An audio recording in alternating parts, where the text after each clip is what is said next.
Այս տարածքում ոչ մի կաֆե, ոչ մի օբյեկտ չի կառուցվելու ու այս շինանյութը, որ բերել լցրել են ստեղ, մենք հեռացնում ենք։ Այս տարածքը ամբողջը Տաճարի տարածքն է, այստեղ ոչ մի կառույց պիտի չլինի։ Ոտնձգությունը հայ ժողովրդի նկատմամբ սրբաբղծություն։ Տասնյակ ակտիվիստներ, ովքեր դեմ են Գառնու տաճարի հարևանությամբ սրճարանի կառուցմանը, բահերով, պարկերով 3 վաղ առավոտից արդեն Գառնիում էին։ Հստակ նպատակ ունեին հավաքել ու տաճարի տարածքից հեռացնել շինարարության համար բերված ավազն ու խճաքարը։ Մի մարդու նման բոլորը բահերով ու անգամ ձեռքերով ավազն ու քարերը լցրեցին պարկերի մեջ։ Սկզբում ուզում էին այդ քարերով Գառնու կիսաքանդ փողոցների անցքերը փակել, րոպեներ անց սակայն որոշումը փոխեցին։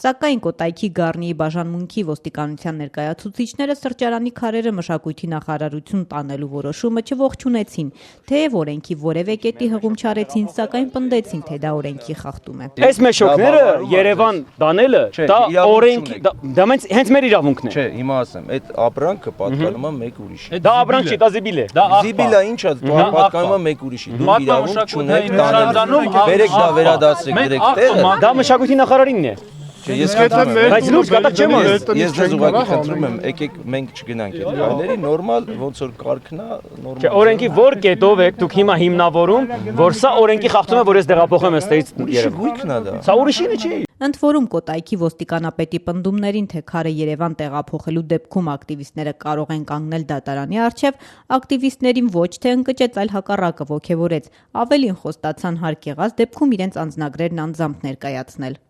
Իրանք նյութեր են պատրաստում, եթե մենք դեղափոխենք, թող նյութ պատրաստեն։ Ես բոլորը պատասխանատու եք երեխեք։ Անոր պատրաստեք։ Կարող եմ ներկայացնել։ Անձնագիրից կապյան գտամ ձեզ։ Չնայած ոստիկանության նախազգուշացումներին ակտիվիստներն անդրդվելի էին փոխարենը րոպեների ընթացքում անհետացավ վարորդը, ում ավտոբուսով երիտասարդները պատրաստվում էին Երևան վերադառնալ։ Ստիպված ուսերին առան քարերով լի պարկերն ու քաղաքային տրանսպորտով հասան Երևան մշակույթի նախարարություն։ Սակայն այստեղ էլ ակտիվիստներին արդեն սպասողներ կային, ոստիկաններն էին։ Եթե մենք իմանայինք նախարարի տունը, կտանեինք տուն։ Հիմա Բայց տունը չգիտենք։ Սա եղեջ է, պետք է Այդքան բան։ Չէ, սա պիտի մնա։ Մենք թողելու ենք այստեղ։ Չի լադրվում ոչ մեկին նման աղբ տանի տաճարի ներսում լցնի, այսինքն տարածքում էլի։ Սա վերել ենք, վերադարձնում ենք կոնկրետ մշակույթի նախարարությանը։ Սա մնում է այստեղ։ Խնդրում եմ, դուք էլ ապահովեք սրա անվտանգությունը, հսկեք էլի, անգերտ, որ ոչ մեկ չդանի, որով լիքը մարդ կա կարիք ունի։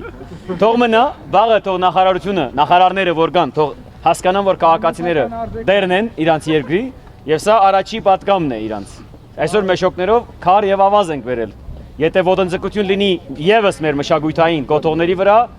ուրիշ բան կբերենք։ Թեև ակցիային մասնակցում էին 30-ից 40 քաղաքացիներ, սակայն դեպքի ջրամեր անց ոստիկանություն են հրավիրվել միայն երկուսը՝ Եղիան Ներսիսյանն ու Գևորգ Սաֆարյանը։ Գնացինք ոստիկանություն եւ բարձրացավ, որ վարչական օրենսգրքի չեմ հիշում 143 կամ 147 հոդվածն է։ Իրանք հիմնավորեցին դա, որ տարածքը, որը չի պատկանում ձեզ, նաեւ կառավարության շենքի դիմաց ախտոդում եք ինձ։ Արձանագրություն կազմեցին եւ պիտի ուղարկեն քաղաքապետարան։ Այս քաղաքապետարանն է որոշելու այդ գործի հետ ինչ է լինելու։ Մշակույթի նախարարությունը դեռևս չի արձագանքում ոչ տաճարի հարևանությամբ կառուցվող սրճարանի դեմ 3 տեղի ունեցած ակցիային, ոչ էլ Գառնուց Երևան մշակույթի նախարարության հենց դիմաց տեղադրված պարկերին։ Այս առիթով այսօր մեզ փոխանցեցին, որ 3 ոչ աշխատանքային օր է եղել, հետևաբար ոչ ակցիայից են տեղյակ, ոչ էլ նախարարության դիմաց տեղադրված քարերից։ Իսկ թե ով կամ ուր են տարել պարկերը հարցով խորհուրդ տվեցին դիմել սրճարանը կառուցող պատմամշակութային արգելոց թանգարանի տնօրեն Վլադիմիր Պողոսյանին։ Վերջինս խոստացավ արձագանքել այսօր ավելի ուշ, սակայն մինչ օրվա ավարտն այդպես էլ պատասխան չստացանք։